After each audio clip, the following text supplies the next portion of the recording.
The news at 6 starts now. We don't want to continue to elevate friction between the police department and the community. Some city-county councilors are proposing changes to how IMPD's policies and procedures are set in place.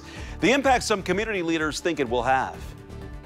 A state attorney general is taking action against the company behind these hair care products. I'm Kara Kenny. Will tell you how you may be entitled to a refund. Keeping COVID-19 under control, a major concern as we head into the cooler months.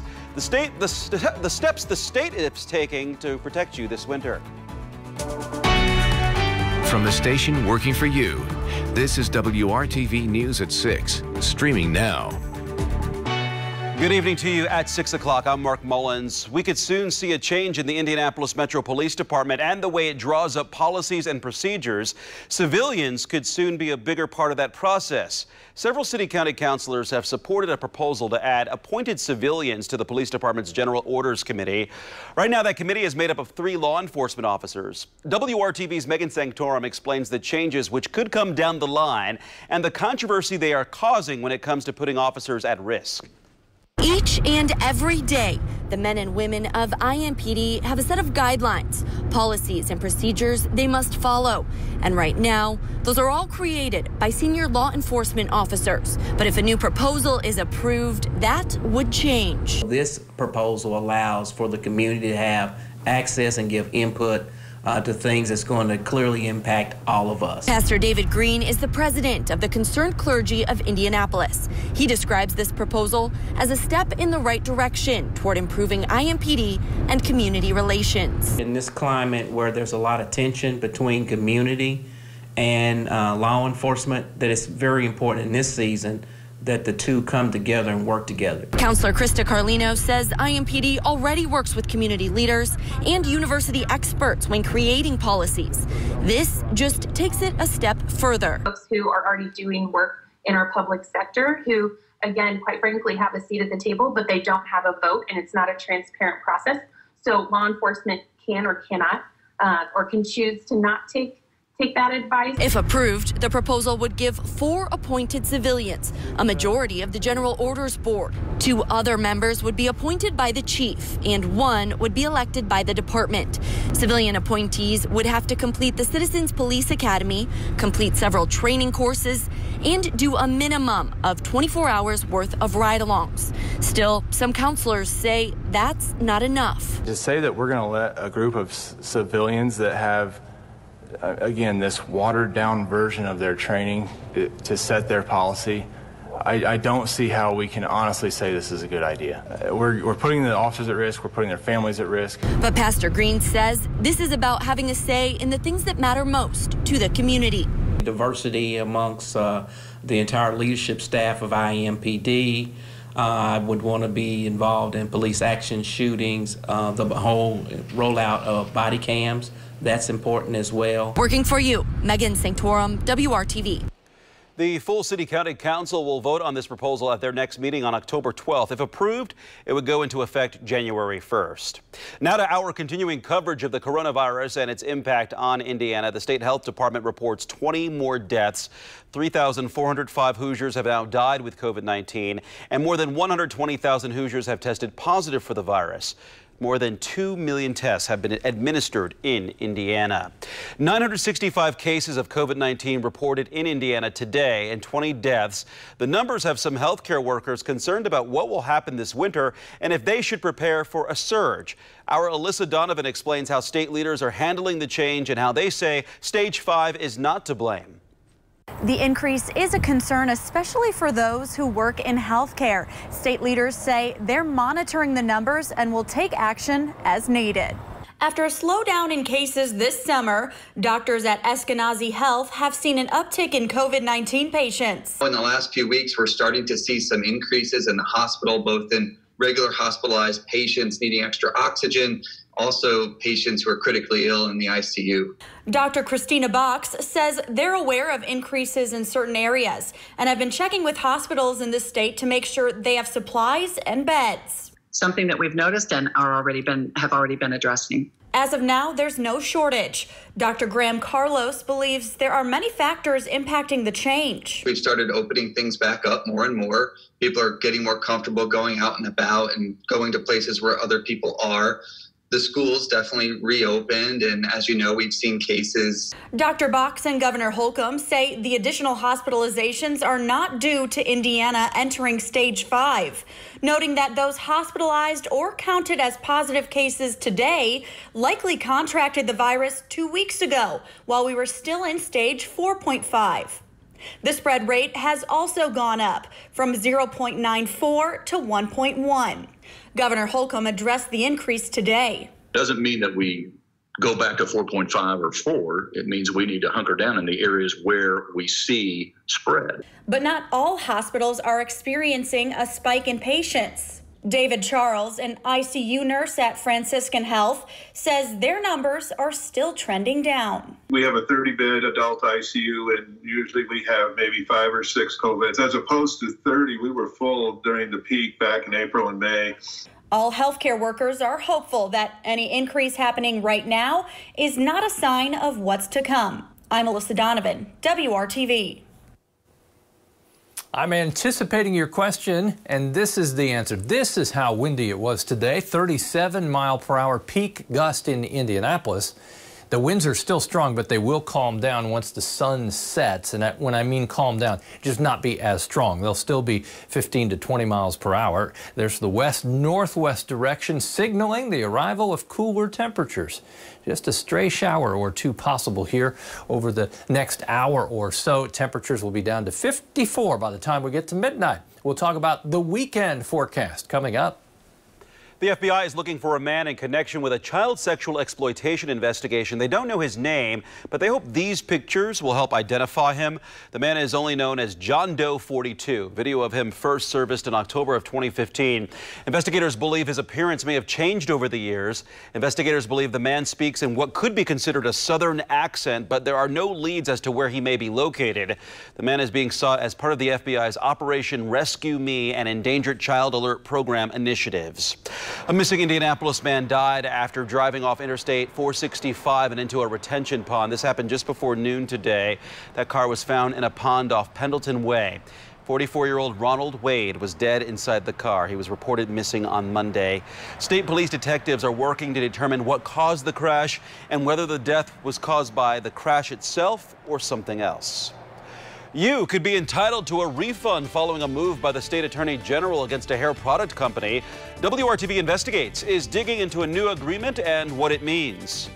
IndyCar will race twice at the Brickyard this weekend, and the series title could be decided. Plus a big announcement about a new doubleheader at IMS in 2021. A look ahead coming up.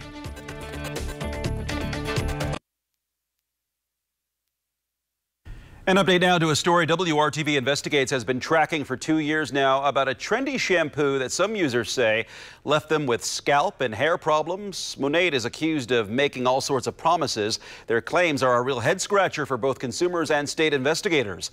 In 2018, we told you about allegations of balding and scalp sores by some of its users. WRTV Investigates' Kara Kenny joins us now with an update to the shampoo saga. Monade hair products are typically sold person to person through multi-level marketing. The company is facing scrutiny once again, but this time they're signing a compliance agreement and issuing refunds. Brittany Whitaker of Plymouth, Indiana, started using Monade in February 2019. I started seeing issues probably a week after I was using it. My scalp got really itchy. She also paid $199 to become a market partner and sell the products, but says she only sold to one person before she got rid of it. I developed sores on my scalp, pretty bad, pretty severe sores. And then my neck was swollen. I got a big rash on my scalp, on the back of my neck. Brittany says her hair fell out in clumps. But when I had mentioned that to the group that I was in, they said it was new hair growth and that some women, that their detox phase actually lasted a year. Detox is just one of the claims the multi-level marketer is no longer allowed to make. In August, Monat signed this assurance of voluntary compliance to resolve an investigation by the Attorney General in Florida, where Monat is headquartered. The AG's office launched its investigation into Monat's claims and business practices after WRTV and other Scripps stations raised questions in March of 2018. I just started noticing that all those clumps coming out, and cut my brush, I'd have to clean it out every day or two, just with how much hair loss I had. The Florida AG received more than 800 consumer complaints from across the country, telling us through our action, the company is permanently barred from making false or misleading statements in its marketing and sale of its beauty products, including with respect to its discount offers, and from making unsubstantiated claims regarding the supposed health benefits, safety, performance, or efficacy of its products. The AG has secured refunds for consumers who bought Monat products based upon the company's untrue or unsubstantiated marketing and sales pitches. They encourage others who may be eligible to contact their office. In the agreement, Monat says it has fully refunded $83,000 to consumers so far, adding that it fully cooperated with the AG, presented thousands of pages of clinical studies that demonstrate product safety and efficacy, acted reasonably and in good faith, and conducted business fairly and honestly. The AG takes no position on those claims. In this new video supplied to the Attorney General as part of their ongoing compliance review, Monat Senior Vice President and Chief Legal Officer Tom Houlihan talked about the agreement with executives and market partners earlier this month. You will hear that we can't claim we're vegan, we can't claim the benefits of our products. That's absolutely false. We took care of the issues going forward for 5 years. We're going to make sure we don't have those issues again. We've got to make sure that the claims that we make are based on competent and reliable scientific data. But are we vegan? Yes. Can we say that we're gluten-free? Yes. Can we say that we're Leaping Bunny certified? Absolutely. And in that September video call, Monat President Stuart McMillan described some of the company's critics as haters. Don't let the haters dictate to you what you can and cannot say. Let that come from us, okay? Here's something that came from them after signing the agreement with the Florida AG. Screenshots posted about a new sunscreen line claim Monat's Sunveil SPF 30 is approved by the Skin Cancer Foundation. But in this email shared with our Scripps station in Las Vegas, the Skin Cancer Foundation says Monat has not submitted an application for that product, and therefore it has not earned the seal of recommendation for being safe and effective. In a statement, Monat says some independent market partners may be getting a little ahead of themselves following our announcement of our forthcoming Sunveil SPF 30 product. And that's our fault based on an announcement we made at a company event for our sales force 2 weeks ago. It added that as of September 21st, the application had been approved and that Monat remains in touch with the Florida Attorney General's office to ensure we are in compliance with the agreement. Per the compliance agreement, Monat can't make any product claims that aren't supported by reliable, objective, scientific evidence accepted by experts. The company must also preserve all data and documents about any clinical test or study, including who sponsored it. In signing it, Monat did not admit to any violations. There was no civil penalty, but Monat has to pay $250,000 to the AG to cover attorney's fees, investigative costs, and future enforcement. Brittany Whitaker in Indiana says she saw a dermatologist who treated her for allergic contact dermatitis. It's taken over a year for my hair to even start growing back. Even though she has not asked for reimbursement through the Attorney General's action, she hopes the agreement helps other consumers from going through what she went through. I think that the products are very misleading. We asked the Indiana Attorney General's office if they plan to take action against Monat. Their office wouldn't comment, but they did say they have received 4 complaints about the company. Working for you, Kara Kenny, WRTV. The Florida AG is now looking into the sunscreen claims. Per their agreement for the next 5 years, Monat must allow AG representatives to access any office, warehouse, retail location, or document storing facility to inspect and copy records and take sworn testimony. Monat must also quickly respond to customer complaints via a dedicated customer support number and email address. We have more details and Monat's full statement on our website at WRTV.com. We did have some showers over the northern half of the state today. If you didn't get caught in a shower, it was definitely raining leaves at your house with those winds whipping anywhere from 30 to almost 40 miles per hour. As you start to evaluate the color that's out there, let's look at the forecast for peak colors. Looks like middle of the month in the northern third of the state. Once you get north of, say, Fowler and Peru, Logansport, rest of central and southern Indiana, should be late this month that you see the peak color. Temperature peaked at 73 this afternoon in Indianapolis. That was before 3 o'clock. Notice how the northern half of the state is cooler. You've had more cloud cover and showers from Terre Haute all the way to Columbus south. Temperatures are still in the lower 70s. Enjoy that. We won't be back into the 70s until next week, 1 week from today. There are your metro area temperatures. Down in Johnson County, temperatures in the 70-degree range. Same for Morgan County. Oh, that looks good. That's out in Putnam County, Greencastle. Not a cloud in the sky. As you look to the west, skies will clear tonight, and it will be the nearly full moon rising. Technically, it will be full tomorrow night, but check that out. Should be good looking, just like last evening. Temperature trend for overnight lows. Notice Saturday morning, Indianapolis at 41. Outlying areas will drop into the upper 30s. Should see some patchy frost, to start the weekend. We'll recover quickly with the help of sunshine on Saturday. As far as the cloud cover increasing tomorrow, the chance for showers will be there as well as another surge of colder air comes into central Indiana, and the showers will move from northwest to southeast in the afternoon hours, the most likely time for those showers. The wind not quite as strong. Now notice this is the wind gust forecast. The gusts are closer to 20 to 25 instead of above 30 miles per hour like today. 30% chance of showers tomorrow. Temperatures in the lower 60s. That's not the coolest day. That will occur on Friday when temperatures stay in the 50s for highs. Should be dry Friday, not anticipating any showers around. We'll have cloud cover though, as you can see. The gray of the clouds through the day, maybe closer to Lake Michigan. A couple of showers possible on Friday to end the work week. And as we step into the first weekend of October, temperatures will be coolest on Sunday because we'll see an increase in clouds Sunday.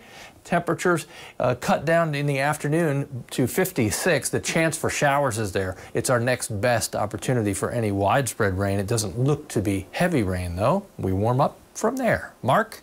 Thanks, Kevin. Appreciate it. NASCAR released its 2021 schedule today. The Indianapolis race is getting a new date, a new format, and a new pairing with IndyCar. IMS will host the Brickyard Weekend on August 14th and 15th next summer. It will feature both the NASCAR Cup Series and IndyCar on the Speedway's 14-turn road course. The first ever Cup race on that layout after 27 years of running 400 miles on the oval. Both series taking notes from this year's doubleheader that took place over the 4th of July. About putting on the race that the fans want to see. And so obviously change is going to happen anytime you open it up for that form. And I'm okay with that. That's what makes our world turn, is our race fans. There's no reason to work against each other. These sports can help lift motorsports together. And hopefully that can happen. And a weekend like this is a great opportunity to do so. IndyCar is running not just one but two races at the Speedway this weekend, and the series championship could hang in the balance. Brad Brown has a look ahead at the first ever Harvest GP. The 2020 IndyCar season has certainly been strange, from the sudden cancellation of the very first race weekend back in March to an Indy 500 run around an empty Indianapolis Motor Speedway. But through all of it, something very familiar. Scott Dixon closing in on a series championship. For us, we just got to treat it like any other race weekend and try and get maximum points. The obvious goal is to go out there and try and win, but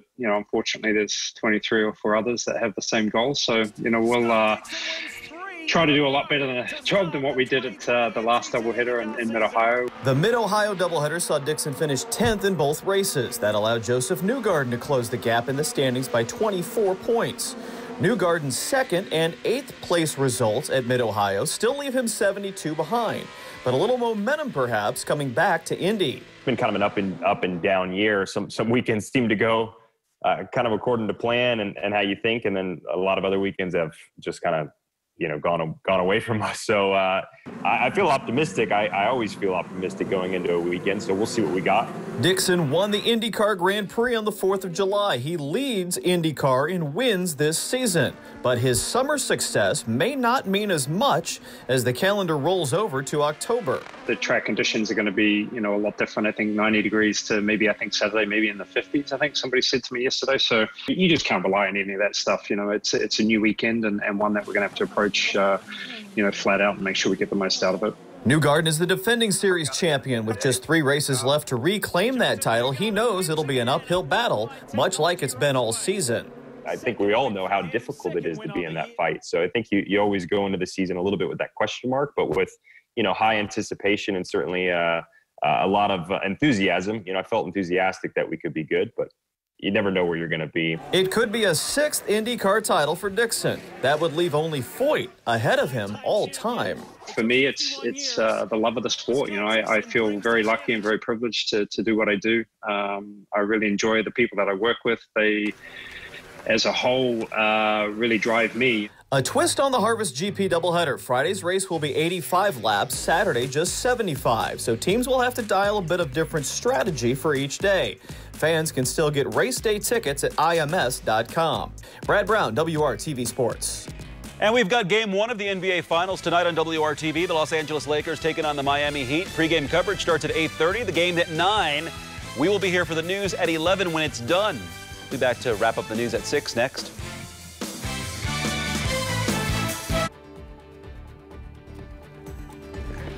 A live view from our Weather Now camera at IMS showing the downtown Indy skyline. Sunny skies, 69 degrees. Up next here is World News with David Muir. We're back at 7.